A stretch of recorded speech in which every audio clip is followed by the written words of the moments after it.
আসসালামু আলাইকুম। শুরু করছি আমি পদ্মজা উপন্যাসের ৪৫তম পর্ব। দেখতে দেখতে চলে এসেছে শীতকাল। সকাল ১০টা বাজে, অথচ কুয়াশার চাদরে চারদিক ঢাকা। ব্যালকনিতে দাঁড়িয়ে আছে পদ্মজা। মনটা কু গাইছে, বুকে অজানা একটা ঝড় বইছে। স্থির হয়ে কোথাও দাঁড়াতে পারছে না। ঢাকা আসার পর থেকে নিয়মিত পূর্ণার লেখা চিঠি পেত। প্রায় ৪ মাস হলো বাড়ি থেকে কোনো চিঠি আসছে না। পদ্মজা ৯টা চিঠি পাঠিয়েছে, একটারও উত্তর আসেনি। বাড়ির সবার কথা খুব মনে পড়ছে। ব্যালকনি ছেড়ে রুমে চলে আসে পদ্মজা। বিছানায় গা এলিয়ে দিতে ঘুমের রাজ্যে হারিয়ে যায়।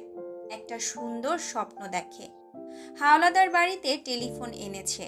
পূর্ণা হাওলাদার বাড়িতে এসে পদ্মজার সাথে যোগাযোগ করে। পদ্মজা কথা বলতেই ওপাশ থেকে পূর্ণার উল্লাস ভেসে আসলো। আপা, আপা, আমি তোমার গলার স্বর শুনতেছি। তুমি শুনছো? শুনছি। কেমন আছিস? আম্মা কেমন আছে? বাড়ির সবাই ভালো আছে? সবাই ভালো। তুমি কেমন আছো? আমার বিশ্বাস হচ্ছে না তোমার গলার স্বর শুনছি। আচ্ছা শোন, বলো আপা, আশেপাশে কেউ আছে? খালাম্মা আছে। এই বাড়িতে আর আসবি না, আমি যতদিন না আসব। মনে রাখবি। কেন? কেন আপা? মানা করেছি, শুনবি। আচ্ছা, কিন্তু আমি ভেবেছিলাম এবার প্রতিদিন দুলাভাইয়ের বাড়িতে আসব আর তোমার সাথে কথা বলবো। ধুর, আবার যখন আসব আমাদের বাড়িতে টেলিফোন নিয়ে আসব। এরপর প্রতিদিন আমাদের কথা হবে। এখন আমার মানা শোন। টাকা কই পাবে? সেদিন উনি বলেছেন নিয়ে আসবেন। আমি মানা করেছিলাম। বললেন তুমি আনন্দে থাকলেই আমার সুখ। তোমার সুখের জন্যই এখন আমার সব। আর কি বলার। দুলাভাই খুব ভালো, তাই না আপা? হুম। আমার শরীর সত্যি ভালো আছে? আছে, আগের চেয়ে ভালো। খেয়াল রাখিস আম্মার। রাখবো। বাতাসটা বেড়েছে। পদ্মজার গা কাটা দিচ্ছে। আচমকাই ঘুমটা ভেঙে যায়। চট করে উঠে বসে। হাতের দিকে তাকিয়ে দেখলো টেলিফোন নেই। একদম বাস্তবের মতো অনুভূতি হচ্ছিল। পদ্মজা দেয়াল ঘড়িতে দেখে 11টা বাজে। টেলিফোন পুরো দেশে হাতে গোনা কয়েকজনের বাসায় আছে। সেখানে গ্রামে টেলিফোনে যোগাযোগ করা যাবে ভাবা হাস্যকর। পদ্মজা বিছানা ছেড়ে ড্রয়িং রুমে চলে আসে। কপালে হাত দিয়ে দেখে গায়ে জ্বর এসেছে। পূর্ণার সাথে কথা বলতে ইচ্ছে করছে। সে দীর্ঘশ্বাস ছাড়ল। রান্নাঘরে যেতে যেতে ডাকলো, মনা। পরক্ষণেই মনে পড়ল মনা বাসায় নেই। 2 দিন আগে বাড়িতে গিয়েছে। খুব একা লাগছে তার। সব কিছুই রান্না করা আছে। আর কি রাঁধবে? 1 কাপ চা বানিয়ে খাওয়া যায়।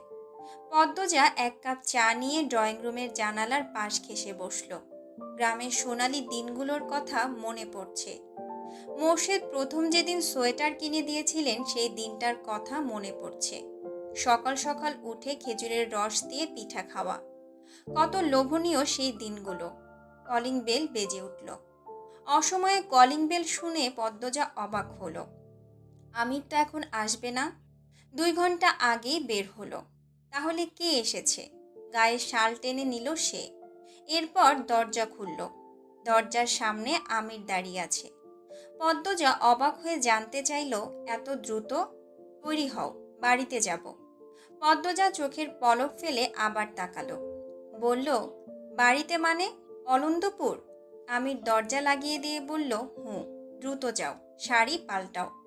পদ্মজার উৎকণ্ঠা। হুট করে যে? কোনো খারাপ খবর? আমির হেসে বলল, তেমন কিছুই না। কয়দিন ধরে দেখছি মন খারাপ করে বসে থাকো, তাই হুট করে যাওয়ার কথা ভাবলাম। তোমার কলেজ তো শীতের বন্ধই আছে। আমি 1 সপ্তাহের জন্য ম্যানেজারকে সব বুঝিয়ে দিয়েছি। আর আলমগীর ভাইয়া এসেছে। কোনো চিন্তা নেই। এবার দ্রুত যাও। ট্রেন 12টায়। আজকের শেষ ট্রেন কিন্তু এটাই। আমি তৈরি আছি। শুধু লাগেজে 2-3টা শার্ট ঢুকিয়ে নিলেই হবে। পদ্মজা আর কিছু বলল না। ছুটে যায় 2 তলায়। তার হৃৎপিণ্ড খুশিতে দামামা বাজাচ্ছে। 10 মিনিটের ব্যবধানে শাড়ি পাল্টে লাগেজও গুছিয়ে ফেলে। দুজন বেরিয়ে পড়ে। গন্তব্য অলন্দপুর। দীর্ঘ 8 মাস পর জন্মস্থান, জন্মদাত্রী, জন্মদাতা, ভাই বোন সবাইকে দেখতে পাবে পদ্মজা। ভেতরে ভেতরে উত্তেজনা এতটাই কাজ করছে যে শীতের প্রকোপ টের পাচ্ছে না। কেবিনে ঢোকার পর থেকে বারবার এক কথাই বলে চলেছে পদ্মজা, কতদিন পর যাচ্ছি। আম্মা হুট করে আমাকে দেখে জ্ঞান না হারিয়ে ফেলে। পূর্ণা নিশ্চিত জ্ঞান হারাবে। আমির হাসল। পদ্মজার এক হাত মুঠোয় নিয়ে বলল, আসো গল্প করি। পদ্মজা তাকালো। তার চোখ দুটি হাসছে, চিকমিক করছে। সে প্রশ্ন করল, আলমগীর ভাইয়া আমাদের বাসায় উঠবেন? না, অফিসেই থাকবে। রানী আপা ভালো আছে? কিছু বলছে? আমির চুল ঠিক করতে করতে ব্যথিত স্বরে বলল, ওর জীবনটা নষ্ট হয়ে গেছে। বাচ্চা নষ্ট করতে দিল না, এরপর মৃত বাচ্চা জন্ম দিল। এখন অবস্থা আরো করুণ, ঘরেই বন্দি। ইস, খারাপ লাগে ভাবলে। মানুষের কপাল এত খারাপ কি করে হয়। মোড়ল বাড়ির সড়ক দেখা যাচ্ছে। পদ্মজা খুশিতে আত্মহারা, দ্রুত হাঁটছে। সে কখনো বাহারি শাড়ি বোরকা পরে না, আজ পরেছে। শাড়ি বোরকা দুটোতেই ভারী কাজ, চকচক করা ছোট বড় পাথর। দেখলে মনে হয় হীরা পান্না চিকচিক করছে। সে তার মাকে দেখাতে চায় সে কতটা সুখী। কোনো কমতি নেই তার জীবনে। মোড়ল বাড়ির গেট ধাক্কা দিয়ে ভেতরে ঢুকতেই সব আনন্দ উল্লাস নিভে যায়। পূর্ণা প্রেমা দাঁড়িয়ে আছে। দুজনকে চেনা যাচ্ছে না, শুকিয়ে কয়লা হয়ে গেছে। চোখ গর্তে ঢুকে গেছে, গলা ভাঙা, গায়ে শুধু হাড্ডি। মনে হচ্ছে কতদিন অনাহারে কাটিয়েছে। পূর্ণা পদ্মজাকে দেখে আপা বলে কেঁদে উঠল। ছুটে এসে মাটিতে দপ করে শব্দ তুলে বসে পড়ল। প্রেমা দৌড়ে এসে পদ্মজাকে জড়িয়ে ধরে, কাঁদতে লাগলো। পদ্মজা বাকরুদ্ধ, অজানা আশঙ্কায় গলা শুকিয়ে আসছে। চোখ দুটো খুঁজতে থাকলো মাকে। পদ্মজা আমিরের দিকে তাকালো। আমিরের চোখ অস্থির। পদ্মজা প্রেমার মাথায় হাত বুলিয়ে দিল। আর চোখে দেখে পূর্ণা হাউমাউ করে কাঁদছে। কেন আসছে না ছুটে? কিসের এত কষ্ট ওর? পদ্মজা এগিয়ে আসে, পূর্ণাকে টেনে তুলে ক্ষীণস্বরে বলল, এত শুকিয়েছিস কেন? আম্মা, আম্মা ভালো আছে? আপা, আপারে বলে পদ্মজাকে শক্ত করে জড়িয়ে ধরল পূর্ণা। পদ্মজা ঘরের ভেতর তাকায়। কয়েক জোড়া চোখ তার দিকে তাকিয়ে আছে। অজ্ঞাত ভয়ে গলা দিয়ে কথা আসছে না তার। পূর্ণাকে এক হাতে জড়িয়ে ধরে ঘরের ভেতর ঢুকলো পদ্মজা। সদর ঘরে চেনা অনেকগুলো মুখ, প্রতিবেশী সবাই। আপন মানুষগুলো কোথায়? পদ্মজা আরো 2 পা এগিয়ে আসেন। উঠান থেকে মঞ্জুরার কণ্ঠ ভেসে আসে, পদ্ম, পদ্ম আইছে।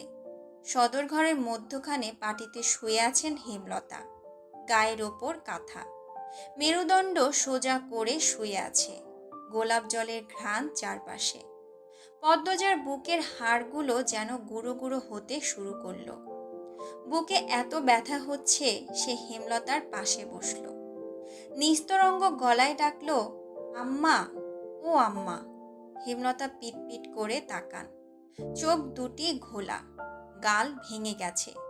চোখ দুটি গভীর গর্তের আড়ালে হারিয়ে যাওয়ার পথে। পদ্মজার দিকে তাকিয়ে আবার চোখ সরিয়ে নিলেন, চিনতে পারলেন না। পদ্মজা হেমলতার এক হাত মুঠোয় নিয়ে চুমু দিল। 2 ফোঁটা জল গড়িয়ে পড়ে হেমলতার হাতে। তাতেও হেমলতার ভ্রুক্ষেপ নেই। তিনি নিজের মতো ঘরের ছাদে তাকিয়ে আছেন। মঞ্জুরা সদর ঘরে ঢুকেই বিলাপ শুরু করেন। পদ্মজা জোরে চেঁচিয়ে উঠল, চুপ করো, কেউ কাঁদবে না, চুপ করো। সবার কান্না থেমে যায়। পদ্মজা হেমলতাকে বলল, ও আম্মা, কথা বলো। আমি আমি তোমার পদ্মজা, তোমার আদরের পদ্মজা।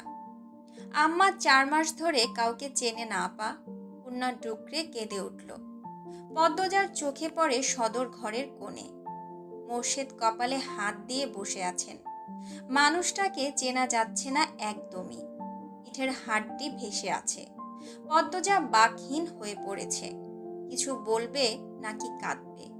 বুকে কেমন যেন হচ্ছে, শরীরের শক্তিকে যেন শুষে নিয়েছে। পদ্মজা দুই হাতে হেমলতার মাথা তুলে ধরল। হেমলতা তাকান, নিষ্প্রাণ চাহনি। হেমলতার মাথাটা পদ্মজা বুকের সাথে জড়িয়ে ধরে। আকুল ভরা কণ্ঠে বলল, একবার কথা বলো আম্মা, একবার দুই হাতে জড়িয়ে ধরো। হেমলতার হাত দুটো নেতিয়ে আছে মাটির ওপর। পূর্ণা খেয়াল করে হেমলতার হাত দুটি কাঁপছে। চেষ্টা করছে পদ্মজাকে জড়িয়ে ধরার, কিন্তু পারছেন না। তাহলে কি পদ্মজাকে চিনতে পেরেছেন? পদ্মজা কাঁদতে থাকলো। অনেকে অনেক কিছু বলছে, কারো কথা কানে ঢুকছে না। শুধু বুঝতে পারছে এই পৃথিবীর বুক থেকে তার মা হারিয়ে যাচ্ছে। হারিয়ে যাচ্ছে হেমলতা, হারিয়ে যাচ্ছে তার কল্পনার রাজ্যের রাজরানী। স্বপ্ন তো সব পূরণ হয়নি, এ তো কথা ছিল না। তবে কেন এমন হচ্ছে? পদ্মজার বুক ছিঁড়ে যাচ্ছে, যন্ত্রণায় সারা শরীর বিষিয়ে যাচ্ছে। কাপা ঠোঁটে হেমলতার পুরো মুখে চুমু খেলো পদ্মজা। ভারী করুণভাবে বলল, ও আম্মা, কোথায় হারালো তোমার তীক্ষ্ণ দৃষ্টি, ঝাঁঝালো কণ্ঠ? কেটে যায় অনেকটা মুহূর্ত। কাছের মানুষেরা ছাড়া আর কেউ নেই, কারো মুখে রানী। হেমলতার মতোই সবাই বাকহীন, স্তব্ধ। কেউ খায়নি। বাসন্তী গুপ্ত ব্যথা নিয়ে রেঁধেছেন। প্রেমা প্রান্ত আমির ছাড়া কেউ খেলো না। পদ্মজাকে অনেক জোরাজুরি করেছে আমির, পদ্মজা খেলো না। আমিরও আর ঘাটল না। পদ্মজা জানতে পারল 2 মাস ধরে হেমলতা বিছানায় পড়ে আছেন। এক দুটো কথা বলেন মাঝে মাঝে, 4 দিন ধরে তাও বলেন না। গতকাল ভোরে মুখ দিয়ে ফেনা বের হয়েছে। এমন অবস্থা হয়েছিল সবাই ভেবেছিল আত্মাটা বেরিয়েই যাবে। হাওলাদার বাড়ি থেকে সবাই দেখতে আসে। তখন জানা যায় আলমগীর ঢাকা যাচ্ছে। মোর্শেদ অনুরোধ করে বলে পদ্মজা আর আমিরকে খবর দিতে, ওরা যেন দ্রুত চলে আসে। রাতের ট্রেনে সকালে গোডাউনে পৌঁছে আলমগীর আমিরকে সব বলে। আমির সব শুনে আর দেরি করেনি, পদ্মজাকে নিয়ে চলে আসে। পথে কান্নাকাটি করবে তাই কিছু বলেনি। পদ্মজা এত সব জেনে কিছু বলল না। অভিমানের পাহাড় তৈরি হয়েছে মনে, কারো কথা শুনতে ইচ্ছে করছে না। সারাক্ষণ চেষ্টা করছে হেমলতার সাথে কথা বলার। হেমলতা কিছুতেই কথা বলছেন না। একটু আধটু পানি, বেশি আর কিছুই খাচ্ছেন না। গায়ে মাংস বলতে নেই, চামড়া ঝুলে গেছে। পদ্মজা হেমলতার পুরো শরীর মুছে দিয়ে কাপড় পাল্টে দিল। এরপর শোয়া অবস্থায় অজু করালো। ঠোঁট ভেঙে কেঁদে আরো একবার আকুতি করল, একবার কথা বলো আম্মা, একবার ডাকো পদ্মজা বলে। হেমলতা তাকালেন, কিছু বললেন না, তাকিয়েই রইলেন। মাঝরাতে সবাই যখন ঘুমে পদ্মজা জেগে। ক্লান্ত হয়ে সবার চোখ দুটি লেগে গেলেও তার চোখ দুটি পলকও ফেলছে না। মনে হচ্ছে কে যেন চারপাশে ঘুরছে তার মাকে নিয়ে যেতে। ঝিঝি পোকার ডাক, শেয়ালের হাঁক ছাপিয়ে সে যেন কারো পায়ের শব্দ শুনতে পাচ্ছে।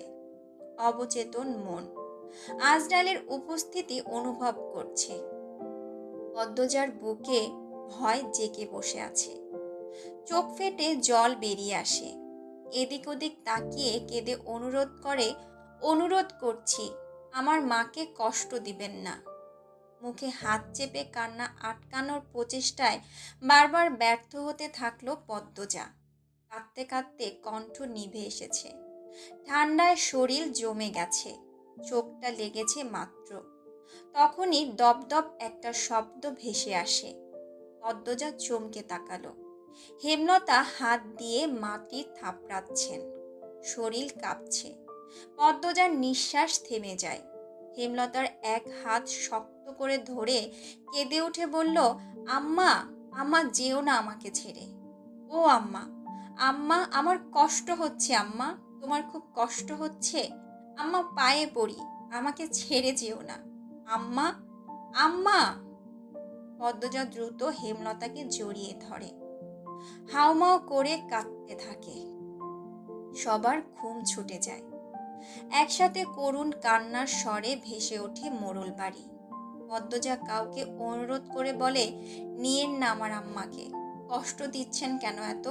আমার আম্মার কষ্ট হচ্ছে। আম্মা, ও আম্মা, আম্মা আমাকে ছেড়ে যেও না। পদ্মজা কাঁদতে কাঁদতে সূরা ইয়াসিন পড়া শুরু করলো। হেমলতা শেষবারের মতো উচ্চারণ করেন, লা ইলাহা ইল্লাল্লাহু মুহাম্মাদুর রাসূলুল্লাহ। শেষ নিঃশ্বাস ত্যাগ করে আত্মাটা বেরিয়ে যায়। শরীরের কাঁপাকাঁপি থেমে যায়। দেহটা শুধু পড়ে রয় পরিত্যক্ত বস্ত্রের মতো। পদ্মজা দেহটাকে খামছে জড়িয়ে ধরে আম্মা বলে চিৎকার করে উঠল। আশেপাশের সব বাড়ি থেকে মানুষ ছুটে আসে। পূর্ণা কাঁদতে কাঁদতে জ্ঞান হারায়। ফজরের আজান পড়ছে। আমির পদ্মজাকে হেমলতার থেকে ছাড়ানোর চেষ্টা করে। কিছুতেই প্রাণবিহীন দেহটা পদ্মজা ছাড়তে চাইল না, যেন তার ডাকেই ফিরে আসবে হেমলতা। এমন কি হতে পারে না? হেমলতা কথা বলে উঠলেন, আবার হাঁটলেন। পদ্মজাকে ধমকে বললেন, চুপ, এত কিসের কান্না? আমার মেয়ে হবে শক্ত আর কঠিন মনের, এত নরম হলে চলবে না। এটা শুধুই কল্পনা। আত্মা একবার দেহ ছেড়ে দিলে আর ফিরে আসে না, আপন ঠিকানায় ফিরে যায়। হেমলতা নামে মানুষটার আয়ুকাল এতটুকুই ছিল। তিনি উড়াল দিয়েছেন পরকালে, রেখে গেছেন আদরের 3 কন্যা। আদরের কন্যাদের ছেড়ে তো কখনো দূরে থাকতে পারতেন না। এবার কিভাবে চলে গেলেন? তিনি নিশ্চয়ই মৃত্যুর সাথে কঠিন যুদ্ধ করেছেন, পেরে ওঠেননি। ভোরের আলো ফুটতেই পদ্মজা নিজেকে শক্ত করল। গোসল করে এসে কোরআন শরীফ নিয়ে বসল। হেমলতা বলতেন, মা বাবা মারা গেলে কান্নাকাটি না করে লাশের পাশে বসে কোরআন শরীফ পড়া ভালো। এতে করে কবরে আযাব থাকলে কম হয়। এই কথার কোনো সত্যতা নেই, তবে অনেক গ্রাম অঞ্চলের মানুষ এই কথাটি মনে প্রাণে বিশ্বাস করে। সে প্রতিটা অক্ষর পড়ছে আর কাঁদছে। জীবনের আকাশের 7 রঙা রংধনু নিভে গেছে, আর কখনো উঠবে না, কোনো দিন না। মোর্শেদ পাঞ্জাবির হাতা দিয়ে চোখের জল মুছছেন, আবার ভিজে যাচ্ছে। গোসলের পর হেমলতার মুখটা উজ্জ্বল হয়েছে, ঠোঁটের কোণে যেন হাসি লেগে আছে। পদ্মজা হেমলতার মৃতদেহের সামনে এসে দাঁড়ায়। সাদা কাপড়ে মোড়ানো লম্বা দেহটা দেখে বুকটা হাহাকার করে ওঠে। আকাশের দিকে তাকিয়ে বলে, আমি জানি তোমার রুহু আমার পাশেই আছে। এভাবে কথা না ভাঙলেও পারতে আম্মা। বলেছিলে কখনো কিছু লুকোবে না। ভেস্তে ভালো থেকো আম্মা। আমি পূর্ণা প্রেমা প্রান্তকে দেখে রাখবো। এরপর হাঁটু ভেঙে খাটিয়ার সামনে বসল। হেমলতার কানের কাছে মুখ নিয়ে ফিসফিসিয়ে বলল, আল্লাহকে বলে খুব দ্রুত আমাকে নিতে এসো কিন্তু। আমির হিমেল সহ আরো 2 জন খাটিয়া কাঁধে তুলে নিল। কালিমা শাহাদাত বলতে বলতে তারা সামনে এগোয়। পূর্ণাকে 3 জন মহিলা ধরে রেখেছে। সে হাত পা দিয়ে ঝাঁপিয়ে চেষ্টা করছে ছোটার। তার ইচ্ছে হচ্ছে মৃত দেহটাই আঁকড়ে ধরে রাখতে। পদ্মজা মাটিতে বসে পড়ে। কি যেন বুক ফুটে বেরিয়ে যাচ্ছে।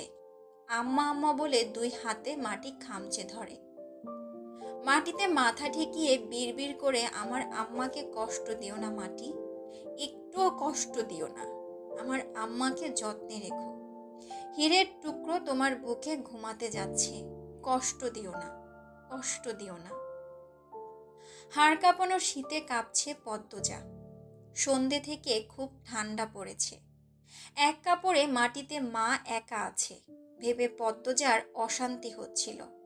তাই কম্বল নিয়ে রাতের বেলা ছুটে আসে মায়ের কবরে। সদ্য হওয়া কবরের কাঁচা মাটির ঘ্রাণ আসছে।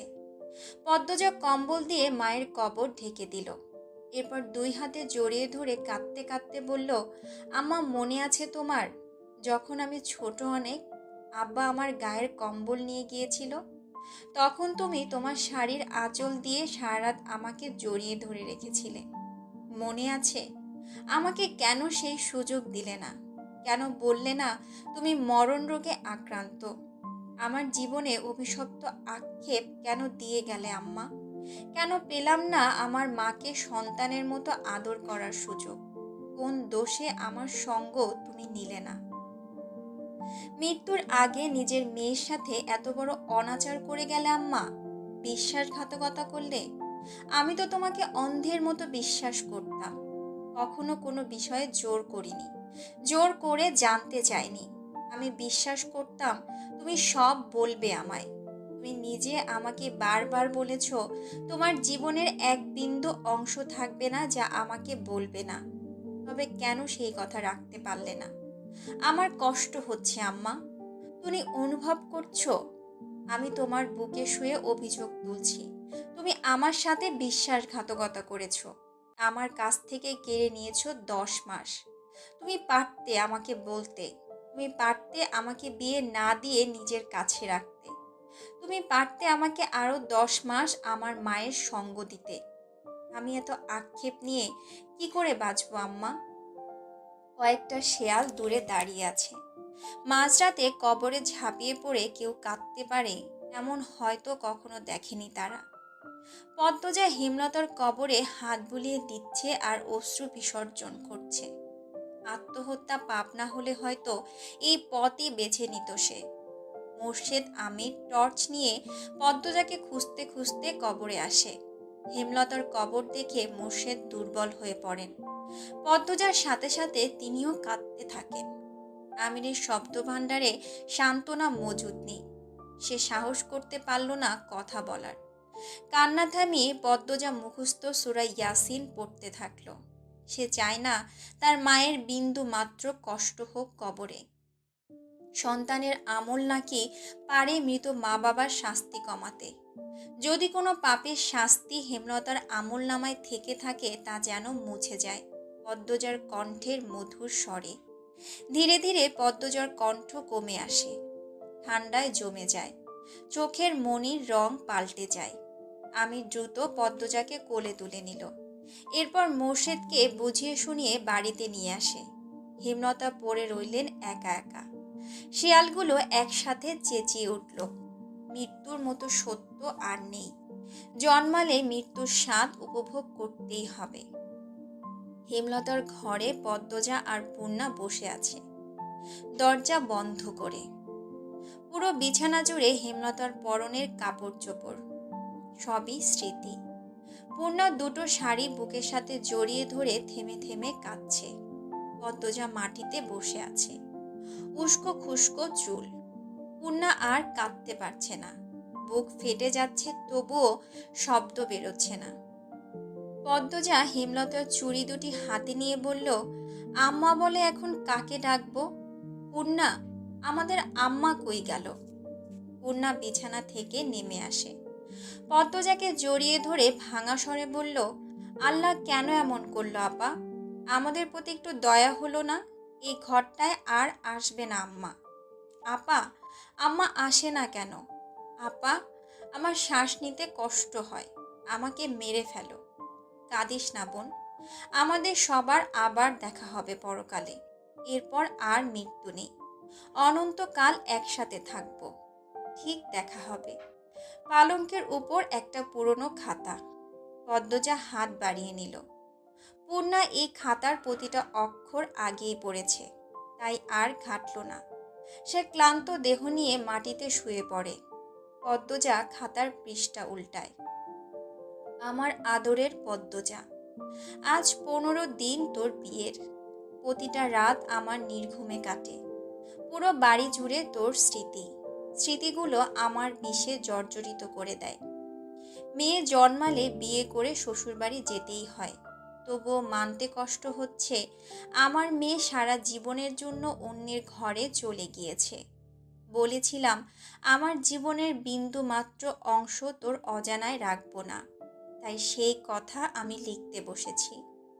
স্বপ্ন ছিল তোকে অনেক পড়াবো, অনেক অনেক দিন নিজের কাছে রাখবো, কিন্তু মানুষের সব স্বপ্ন কি পূরণ হয়? দীর্ঘ 2 বছর আমার শরীরে বাসা বেঁধেছিল এক রোগ। প্রাথমিক অবস্থায় ছিল, কিন্তু পাত্তা দেইনি। যখন তোর মেট্রিক পরীক্ষার জন্য আকবর ভাইজানের বাড়িতে গেলাম তখন একজন ভালো ডাক্তারের সাথে আমার দেখা হয়। তিনি আকবর ভাইজানের বন্ধু। দেখা করতে এসেছিলেন।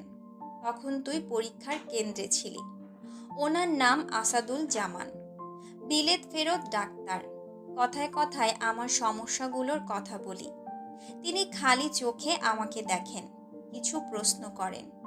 ওনার ধারণা জানান আমি পার্কিনসন ডিজিজ নামক প্রাণঘাতী রোগে আক্রান্ত, যার ৮০ ভাগ লক্ষণ আমার সাথে মিলে যায়।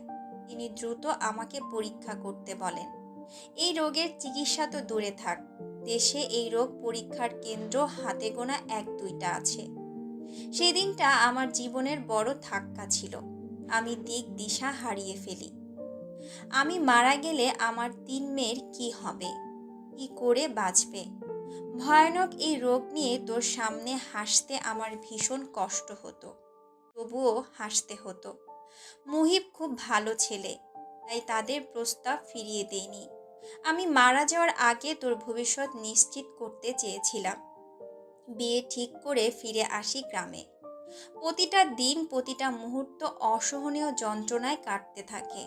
আসাদুল জামান ঢাকার এক হাসপাতালের নাম লিখে দিয়েছিলেন, যেখানে এই রোগের পরীক্ষা করা হয়।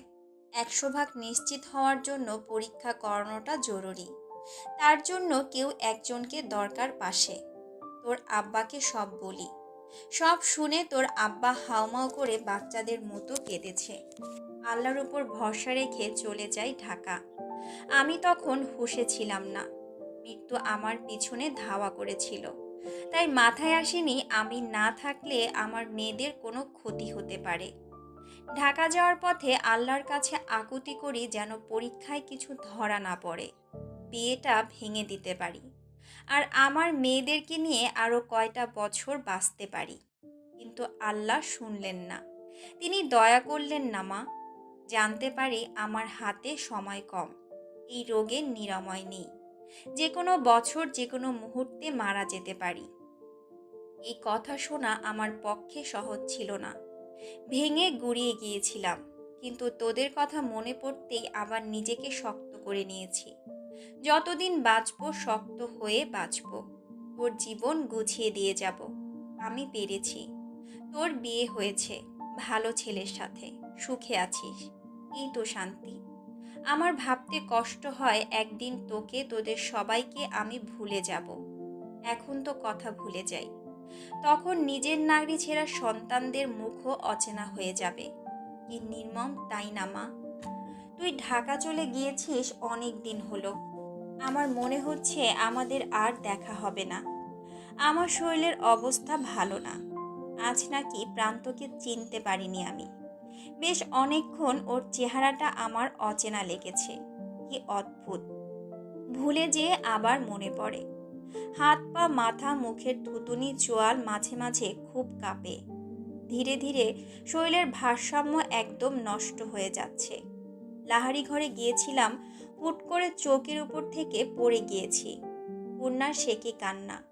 মেয়েটা খুব কাঁদুনে হয়েছে। একদমই হাঁটতে ইচ্ছে করে না, শক্তি কুলোয় না। ওর কথা খুব মনে পড়ে। বৃদ্ধ হয়ে তোর শরীরে ভর দিয়ে হাঁটার ইচ্ছে ছিল মনে। পেটের চামড়ার ফোসকার মতো কি যেন হয়েছে, চুলকায়, ব্যথা করে। রাতে ঘুম হয় না যন্ত্রণায়। তোর আব্বা আমার অশান্তি দেখে ঘুমাতে পারে না। বাসন্তী আপা সব জানে। মানুষটা অনেক ভালো। ভুল তো সবাই করে, এমন কেউ আছে যে জীবনে ভুল করেনি? বাসন্তী আপার রান্না নাকি অনেক মজার হয়, খুব ভালো ঘ্রাণ হয়। প্রান্ত প্রেমা সারাক্ষণই বলে, কিন্তু আমি সেই ঘ্রাণ পাই না। ঘ্রাণ শক্তিটাও লুপ্ত হয়ে গেছে। কয়দিন ধরে টয়লেটও হচ্ছে না, খাবার গিলতে পারি না। কোন পাপে এমন করুণ দশা হলো আমার? বোধহয় আর শক্তি পাবো না লেখার। পুরনো সব কিছু স্থায়ীভাবে ভুলতে আর কতক্ষণ? সব লক্ষণই তো জেঁকে বসেছে শরীরে। বাকি শুধু দুনিয়াটাকে ভুলে যাওয়া। আজ সারা রাত জেগে আর কিছু কথা লিখতে চাই। সেদিন আমি জলিল আর মজনুর ছেলেকে খুন করেছি। সঈদ তার আগে খুন হয়ে গিয়েছিল। আটপাড়ার বড় বিলের হাওরের টিনের ঘরে ওরা তিনজন সবসময় জুয়া খেলে গাঁজা খায়। সেদিনও গাঁজা খেয়ে পড়েছিল। গিয়ে দেখি সৈয়দের লাশ এক কোণে পড়ে আছে। দা হাতে দাঁড়িয়ে আছে তোর দেবর রিদওয়ান। ও আমাকে দেখে পালিয়ে যায়। এরকম দৃশ্য দেখে অপ্রস্তুত হয়ে পড়ি, তবুও থেমে থাকিনি। ঘুমন্ত জলিল আর মজনুর ছেলেকে বেঁধে বাকিটুকু বললাম না। শুধু এইটুকু বলবো, আমি যখন জলিল আর মজনুর ছেলেকে কোপাচ্ছিলাম তখন রিদওয়ান ঘরের এক পাশে লুকিয়েছিল। সে সব দেখেছে। আমি বের হতে এসে উল্টো দিকে হাঁটা শুরু করে। আজও জানতে পারিনি সে কেন সৈয়দকে খুন করেছে। তুই ঢাকা চলে গিয়েছিস ভেবে শান্তি লাগছে। রিদওয়ান ভয়ঙ্কর মানুষ। তার খুন করার হাত বলছে এটা তার প্রথম খুন নয়। সাবধানে থাকবি। আমিরকে সাবধানে রাখবি। তোর শাশুড়িকে কাঁদতে দেখেছি। ওনাকে আপন করে রাখবি। আর লেখা যাচ্ছে না, হাত কাঁপছে। কেমন ঝাপসা হয়ে আসছে চারদিক। এই খাতাটা প্রান্তের, লুকিয়ে নিয়ে এসেছি। আমার সব শাড়ির সাথে ট্রাঙ্কের ভেতর যত্নে রাখছি। আমার অনুপস্থিতিতে যখন পড়বি কাঁদবি না একদম। জীবনে বড় হবি। আমি না থাকলে মৃত্যুর কামনা করবি না। এটাও এক ধরনের পাপ। আল্লাহর যখন ইচ্ছে হবে মৃত্যু দিবেন। তিনি যে কারণে সৃষ্টি করেছেন তা পূরণ হলেই মৃত্যু ধেয়ে আসবে। শুধু মৃত্যুর কথা স্মরণ রাখবি। কোরআনের পথে চলবি। কোনো পাপে জড়াবি না। অন্যায়কে প্রশ্রয় দিবি না। আমাদের আবার দেখা হবে। আমার মায়ের সাথে আবার দেখা হবে। তুই তো আমার মা, আমার পদ্মজা, আমার 7 রাজার ধন, আমার 3 কন্যা, আমার অহংকার, আমার ভেস্ত। ভালো থাকবি, খুব ভালো থাকবি। মা কিন্তু দেখবে। কান্নাকাটি করতে দেখলে ওপারে আমার শান্তি হবে না। তাই কাঁদবি না। আল্লাহ হাফেজ। পড়া শেষ হতেই খাতাটা বুকের সাথে জড়িয়ে ধরে পদ্মজা। হাত পা ছুঁড়ে আম্মা আম্মা বলে কাঁদতে থাকে। তার আর্তনাদে চারদিক স্তব্ধ হয়ে যায়। পদ্মজার মাথার ছায়া এভাবেই হারিয়ে যায়। পদ্মজা কি হয়ে উঠতে পারবে নিজের ছায়া নিজে? পারবে তার ভাই বোনদের আগলে রাখতে, বাকি রহস্যের কিনারায় পৌঁছাতে? সব রহস্যের সব প্রশ্নের উত্তর আছে দ্বিতীয় খণ্ডে।